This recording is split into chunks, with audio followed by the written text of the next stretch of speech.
was here about 8 or 9 years ago, and it was very enjoyable on that occasion, and so we were very happy when we were able to make another stop here on a sort of extensive tour that we're doing, mainly to go to the World Parliament of Religions in Melbourne. This topic, just to link the topic that I'm going to present to you with the previous presentation that Wendy's just made. The subject of justice, if you have almost any room full of people like yourselves or any other group of people, and I ask them to say, well, who's in favour of justice? I think most people would sort of put up their hands and say, yes, I'd like the idea of justice. You'd find very few people who are going to put up their hands and say, no, I prefer injustice. But the real question that people haven't solved is, how do we get to the state of having justice? We all know it's a good idea, we're all in favour of it, and we'd all like to be living in such a society. What people haven't found is the answers how to get there. How do you actually get to a just society? And we've had, in human history, particularly, let's say, in the last 200 or 300 years, we've had several attempts to create, several revolutions trying to attempt to create a more just society. We had the French Revolution, the American Revolution, various communist revolutions around the world, the Islamic Revolution in Iran. All of these said, we're going to give you a just society, and all of them ultimately failed to do just that. And starting off with the quotation that I'm sure you all are aware of from Baha'i, saying that all men, all human beings have been created to carry forward and ever advance in civilization. And if we start analysing that statement, the word civilization, this is from the Oxford English Dictionary's definition of it, and the particular word in the middle of all that definition that I'd like to draw your attention to is this one here. That word civilization comes from the Latin word meaning city. And what civilization basically means is enabling human beings to live in cities. Human beings moved from various types of tribal societies into cities roughly 6,000 to 10,000 years ago. And this required a huge change, because in tribal societies you're basically living with people that are related to you, and you have a certain bond and affinity with them because of their relationships. If you believe these, if you are familiar with the sort of evolutionary argument of the selfish gene, that we're all programmed to advance our set of genes, whether it's personally in us or in close members of our family. That's what we're programmed to do instinctually. And when we move into cities, we start living next door to people who are not related to us, who are not carrying the same set of genes. And civilization requires a change that enables people who are not related to each other to live next to each other, get on with each other, not be constantly rowing and having fights and so forth. And this change in human society required a huge change in the social structure, going from a tribal structure to the structure in a city. You had to create a new social order in order to do that. And basically that social order is what we've lived with from that time between 6 and 10,000 years ago until now. We've created a type of society which enables us to live together in large communities that are not related to one another. People think, when you sort of superficially, when you sort of look at the histories and so on, they talk about the technological advances that allowed civilization to progress. You know, you have sort of the Bronze Age and the Iron Age, and various technologies that took one civilization ahead of the other one, and so forth. But really, before you can get those technological advances, you have to have one step before that, and that is creating cohesive communities. In other words, you have to create, first of all, social cohesion, and you can only do that by building up trust, building a society with social justice.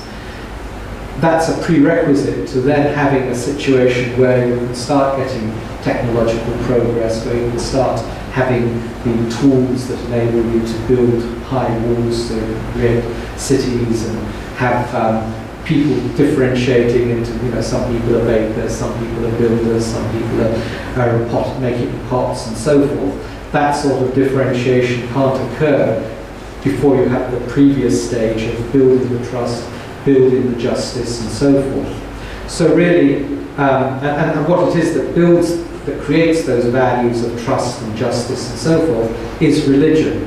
Religion is the bond, the cohesive force that enables people to live together and therefore allows the civilization to be created, that then creates the technological advances and the progress in the arts and all of the other features of civilization.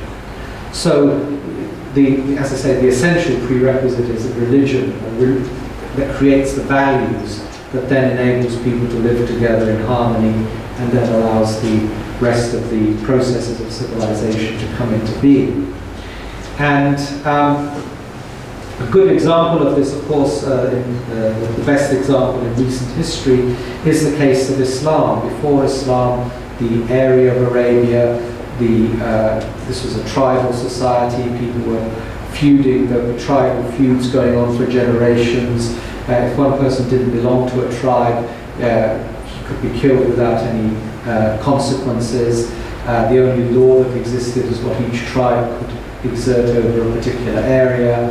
And they're reported to have thought nothing, for example, of burying their baby daughters alive. With the coming of Islam, that same group of people created a new civilization where there was tolerance of religious minorities, for example, a huge step forward in respect to the rights of the lowest members of society, the women and slaves and so on, and with respect, and there was a creation of an openness to the truth, a desire to seek out knowledge that then enabled the sciences to progress and have enormous advances in many of the sciences. The foundations were laid for modern science in that society. However, this progress is not just a smooth upward graph. It's a cyclical thing. You get advance and then you get decay. Religion gives the impetus by creating the conditions for the development of a society, but after a time civilization decays, and the cause of this, the cause of the rise, as I say, is the religions creating the unity, creating the preconditions for civilization. The decay is caused by a loss of these qualities, the morality, the unity, the openness, and people use religion to gain power. There's corruption, there's sectarian division, and then the onset of narrow-mindedness and rigidity that closes the doors to scientific advancement and so forth. And if you study the history of Islam, for example, that becomes very clear. I don't have time to go into the details.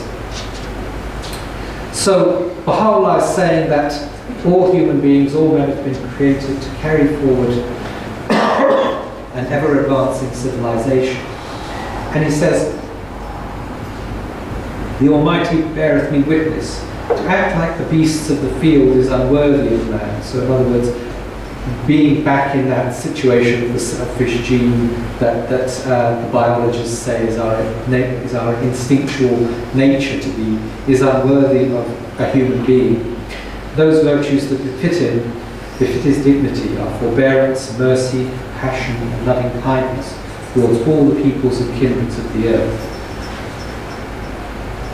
And another very interesting quotation is from Abdul Baha, where he talks about the fact that No matter how far the material world advances, it cannot establish the happiness of mankind.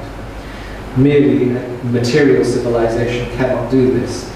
Only when material and spiritual civilization are linked and coordinated will happiness be assured. For in material civilization, good and evil advance together and maintain the same pace. This is a very interesting point. What he's saying is that if you only have material civilization, which is what we've got today, we've got a civilization that's entirely materialistic, is entirely focused on giving people things. All the politicians, they're promising you, how much prosperity they'll give you, how many things they'll give you, how many new television sets and whatever else you want, you can get if you vote for me.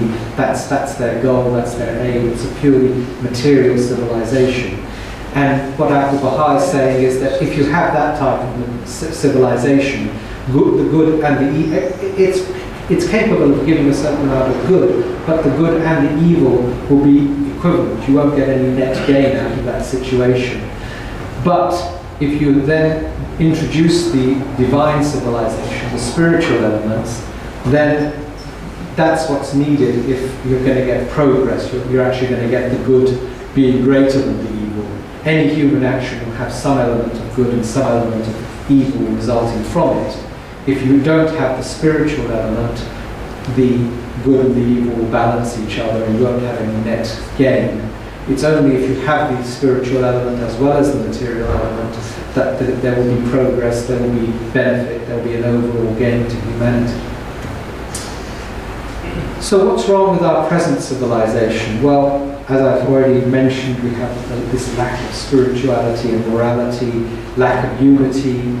And the other major feature is this hierarchical nature of our society. When we moved from a tribal society into cities, basically the social structure became what's called a hierarchical structure. In other words, you have a few people at the top, a huge and a very wide pyramid with lots of people at the bottom of society.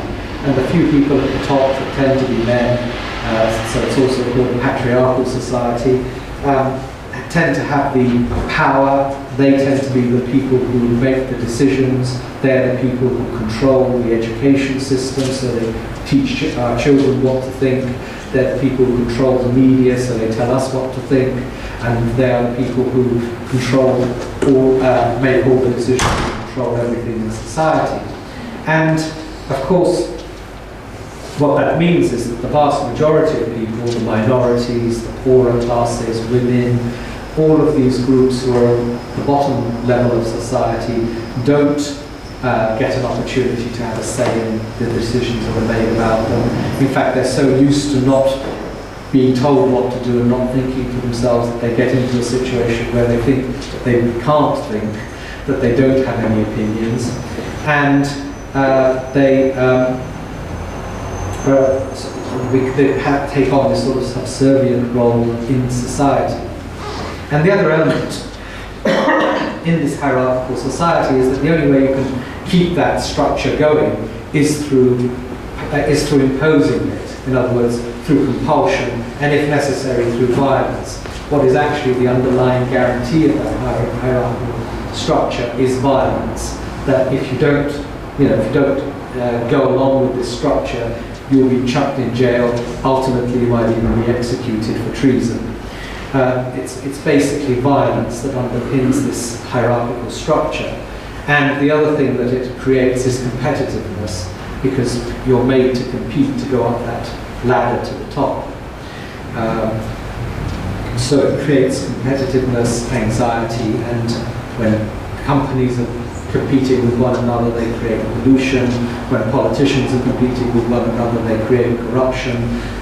It permeates every element of society. I'm not just talking about the political structure. The same hierarchical structure is in our businesses, in our education system, in the legal system. Every element of our society. It even goes right down to the family, where you have the head of the family imposing his will on the rest of the family.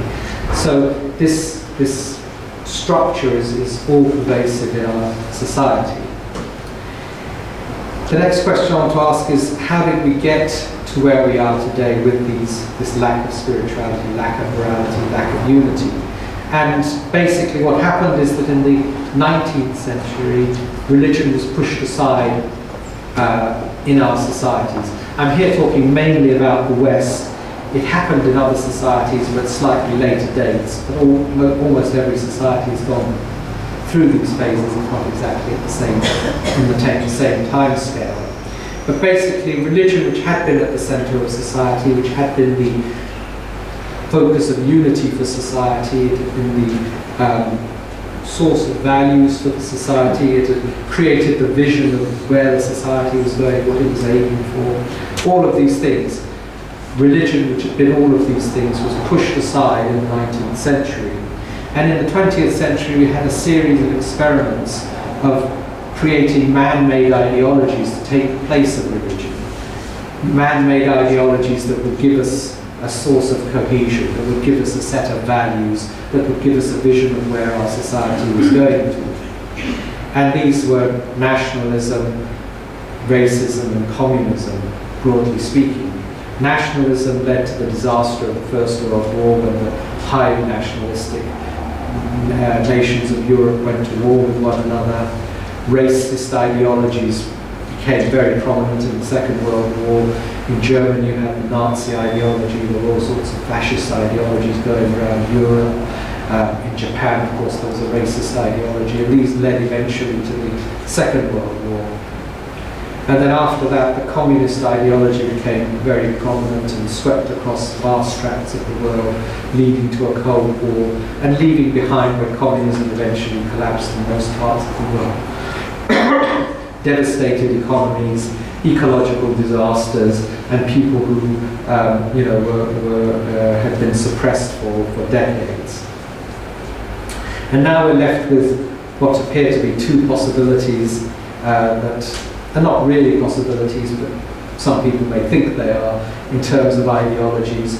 One is the answer of religious fundamentalism, which is basically saying, well, look, we went through this series of ideologies in the 20th century, none of them work, let's go back to the past, let's try and recreate the situation of 300 years ago when religion was the central focus of society, and that would solve our problems. You know, we have all this corruption, we have all this sexual immorality, we have all these problems.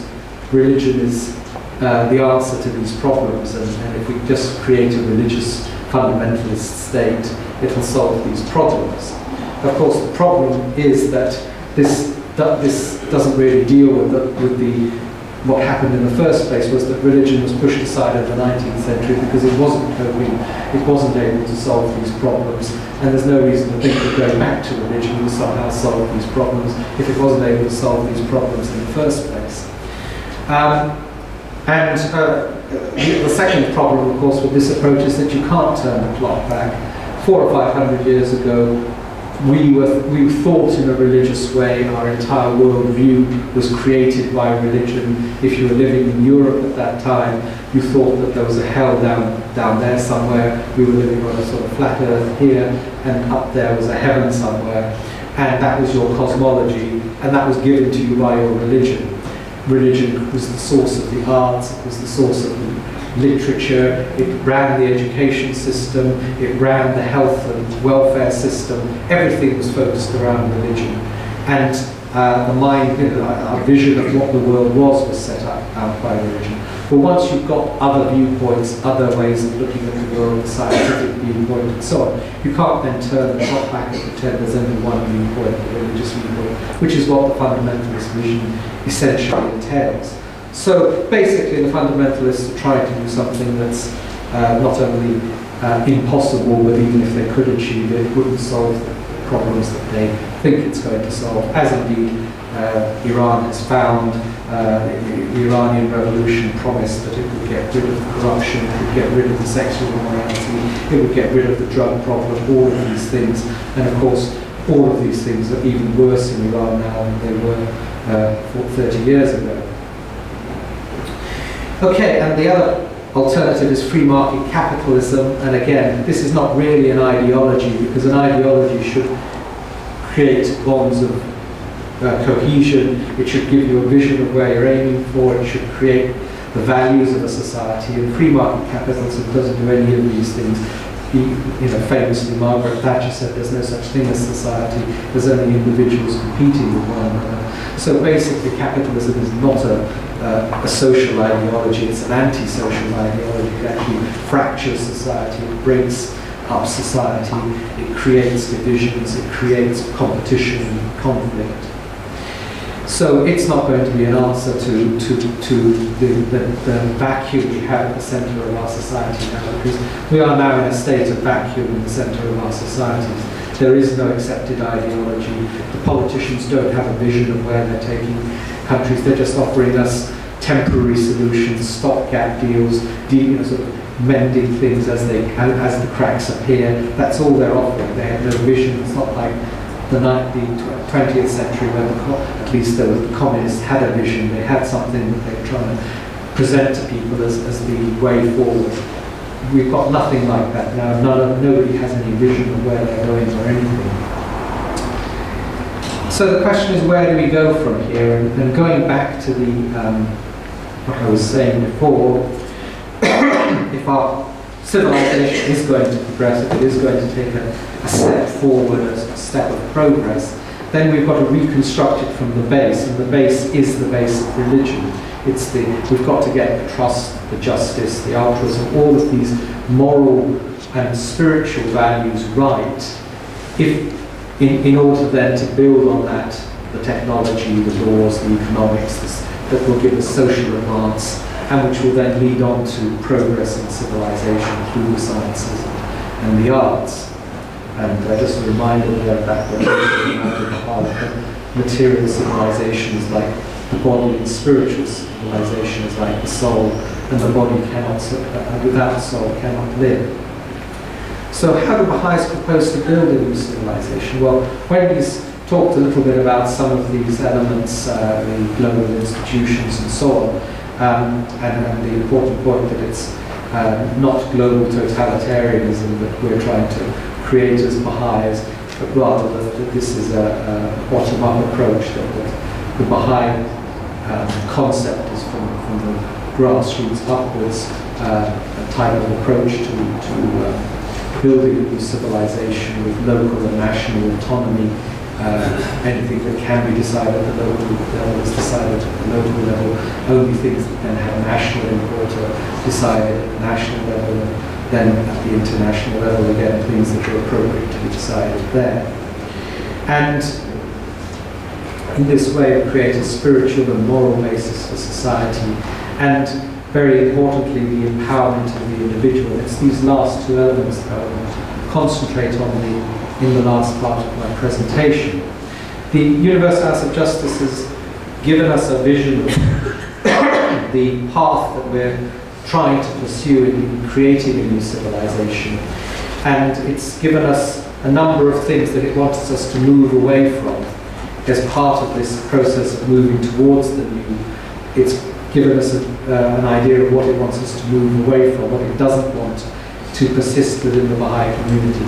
So what it's saying is that these things exist in the Baha'i, or existed at the time it wrote this message in the Baha'i community, and it wants us to move away from these things.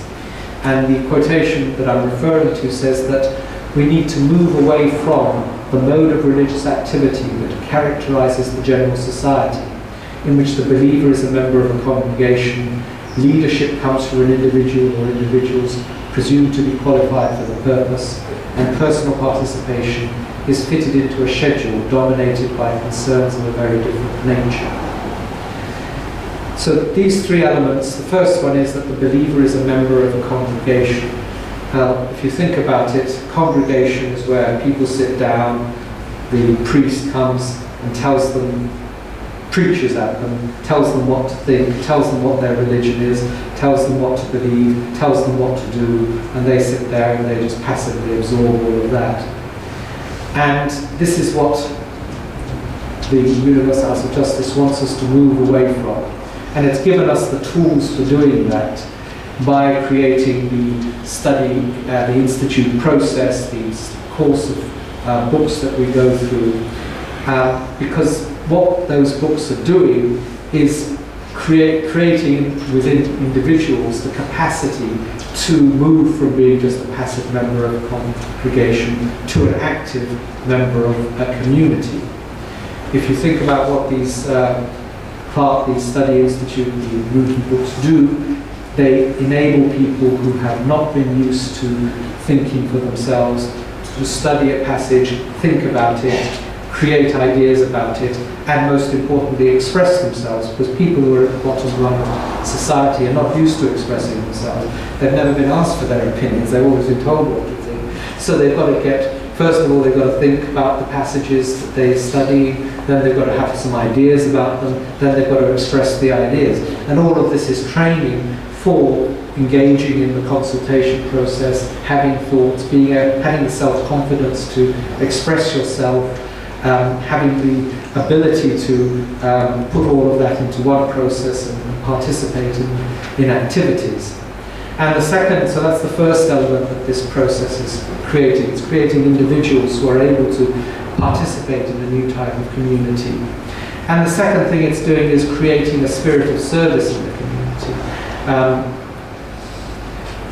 This is something that's almost completely absent from the wider community. You know, everyone is just, what the politicians are saying is, vote for us and we'll give you this, vote for us and we'll give you that.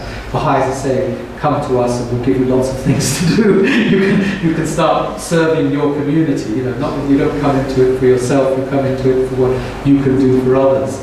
And true human happiness lies down that road. So if it lies in the exact opposite road to what the politicians are saying. You don't get the happiness from being given things, given television sets and all the rest of it. You get your happiness from going down this path of service. And going through this series of books gives us the tools, the self-confidence to start performing acts of service. You start off by doing home visits, very, very simple. Then you do sort of devotional meetings, children's classes, junior youth activities. Gradually increasing your confidence, increasing your abilities, increasing the spirit of service, and to get to the point where you can turn around and start taking other people through that process by taking study circles yourself. And all in all, what you're building is a community of individuals who are not passive members of a congregation. They are actively involved in the community, they have thoughts, they're able to participate in the consultation process. By performing acts of service, they're starting to actually have some experiences and have something worth saying in the consultation process, because nobody having a consultation, nobody's got any ideas. But if you've been carrying out the acts of service and actually having practical experience of doing these things, then you start to have experiences that are then worth reflecting upon and worth bringing to the consultation. So you now have something to say as well in the consultation that's worth saying and worth other people thinking about.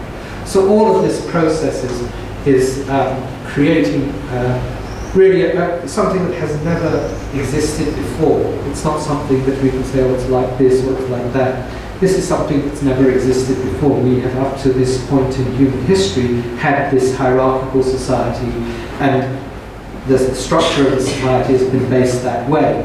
And what the House of Justice is calling for is a new type of society. Again, this is the second point that was in that quotation, that leadership comes from an individual where individuals presumed to be qualified for the purpose. This is something the House of Justice wants us to move away from. Break up that pattern of hierarchical structure of society and get rid of the oppression and injustice that it inherently causes, get rid of the compulsion and violence and competitiveness that's inherent in that structure, and create a new structure of individuals that are equal, that are active, that are not being told what to do, that are thinking about themselves and creating plans of action, and raise up in particular, the bottom rungs of society, the women, the ethnic minorities, the religious minorities, the poorer classes, all of these people who are at the bottom of society and not been used to thinking, not been used to participating in an active way in their communities, and treat all human beings with dignity, give them dignity and justice. all of that results from this new type of community that the House of Justice is trying to build. And the third element that it said we should be trying to move away from is one in which personal participation is fitted into a schedule dominated by concerns of a very different nature. And again, this is a very difficult thing. You know, we're so inherent in our way of thinking is sort of organising our life in particular ways for particular purposes. And the House of Justice is asking us to think about that, think about how we can create a pattern of life that enables us to carry out these acts of service, for example. You know, at the moment our lives are so crowded, we think to ourselves, oh, how can we possibly fit in children's classes and uni, these things into our already crowded lives. But if we give ourselves going through the process, give ourselves new priorities, think about what we're doing, create new patterns of life, create new patterns of community life, because up to now, our communities have been mirror images of the outer community. One or two people have run every community, they've been up there telling everyone else what to do. This has been our communities are not that different from a church. If we create the new pattern of life, community life, then everyone is participating, everyone has something to say, and it may be that, you know, the women, it's not convenient for them to have meetings in the evenings, which is where it's convenient for the men who are out to work at the day. If women have got children, they're looking after children, maybe it's more convenient for them to meet in the afternoon. I'm not suggesting that's the case, I'm just saying once people are active members of the community, they can start recreating the community life to fit all members of the community, not just the vocal ones, not just the ones who've been leading the community up to now. And we are in fact being given new patterns of community life through this process, because what we're doing is creating a new rhythm to community life. When we meet in cluster meetings, we're consulting on a plan of action, we're thinking about what's happened in the past, learning lessons from that, creating a plan of action, carrying out that plan, and then meeting again to reflect upon the results of that, learn the lessons, consult on a new plan, and so forth, in a cycle of activity, which is again a new thing, a new pattern of community life. And feeding into all of this is guidance from the NSA, from the ITC, from the House of Justice. Feeding into it is the prayers and the guidance from the Baha'i scriptures that we're doing because we're carrying out the activities. And all of this is creating a new dynamic of community action, where at the cluster meetings you've now got individuals who, because they've been carrying out acts of service, have something useful to contribute to the consultation. They come in, they have ideas, everyone is contributing their ideas, we're creating plans of action, we're carrying them out. We're in a culture of learning where it doesn't matter if that plan of action actually doesn't work very well, because that itself is a learning process. We know now that doesn't work. Next cluster meeting, we consult, we say, well, that didn't work very well, did it? Let's think of something better, and we come up with something better. So even our failures become part of the learning process, and we can move forward. And if you think about it, this pattern of community activity is a very scientific pattern of activity. The scientific method consists of considering the facts, creating a hypothesis, devising an experiment to test the hypothesis, carrying out the experiment, assessing the results of the experiment, and creating a new hypothesis based on that, which is exactly the same pattern as what we're now doing in our Baha'i communities, consulting on a plan, creating a plan, carrying out the plan, meeting to reflect upon the results, and consulting on a new plan. So it's a very scientific method, and it's a method that's self-correcting, because I say if you make a mistake, well, you bring it to the consultation process, and you create a better plan the next time, something that's truer, something that's more effective.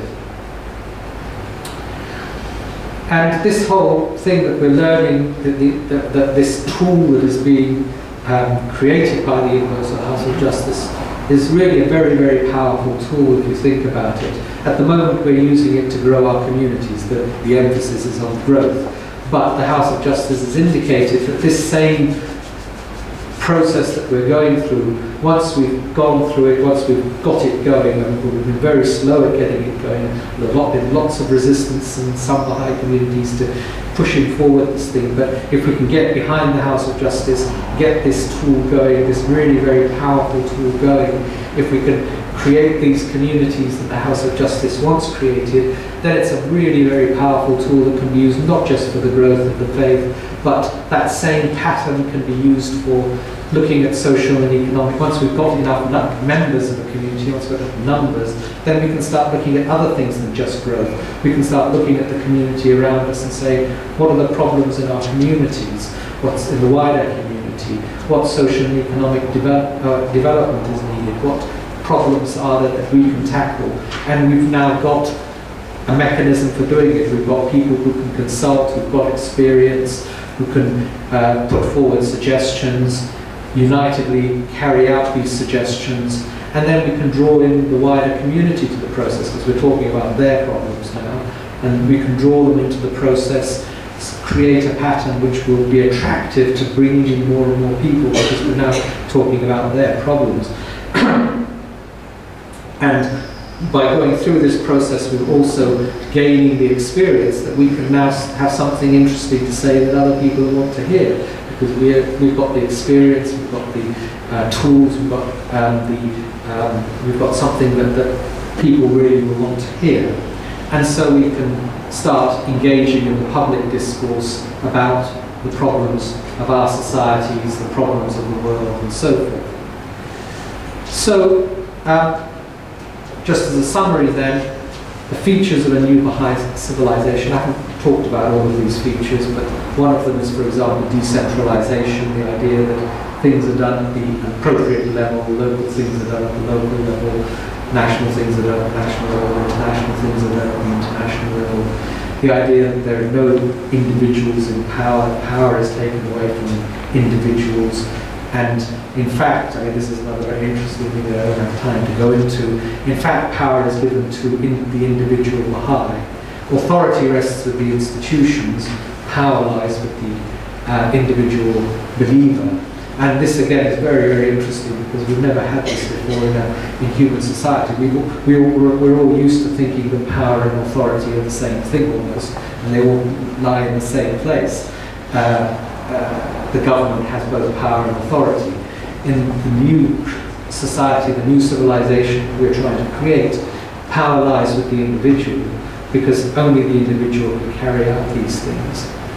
The authority lies with the institutions to lay out the plans, but the institutions don't force us to carry out the plans. You can totally ignore everything the House of Justice is laying out in the way of plans. You can ignore the 5-year plan if you want to. But so you have the power, only you have the power to actually carry out these things, actually make this whole thing a reality. The empowerment again of disadvantaged groups we have been talking about, universal participation. All of this prevents the alienation that is so much a feature of our society, of groups of people who feel disempowered, who feel not involved in what's going on. Their decisions, their thoughts are not taken into consideration, their needs are not being met, and so forth. It harnesses the power of consultation to create better and better decisions. Your decisions are not being made by the 1 or 2 individuals at the top. You're getting the benefit of the whole community's brain power focused on the subject that we're consulting about, and the unity created through that process. And we're creating a spiritual society because underlying all of this are the spiritual processes of prayer. The consultation process itself is a spiritual process. And so the underpinning of it all is these fundamental spiritual values and moral values that underlie the new society. So this is what we're doing, and through it Baha'is believe we're building the civilization of the future. It's a really very radical change. We're not. People sometimes present the Baha'i faith as though we're just going to add an international level of government to everything that's going on at the moment. We've got local government, we've got national government. We're just going to paste in an international level on top of all that, and that's what we're going to do. No, we're going to create a completely, radically new society, breaking up a pattern of society that's existed among human beings for 10,000 years, and we're going to be creating an entirely new fabric in our society which has never existed before. And that's why it has to be, an organic process. It has to start from one. It has to start with every individual Baha'i going along with the plans of the House of Justice, participating in the programs of the House of Justice, and through that process creating the communities that can then be the sort of tools that can then take forward the process, go into these areas of social and economic development and so forth.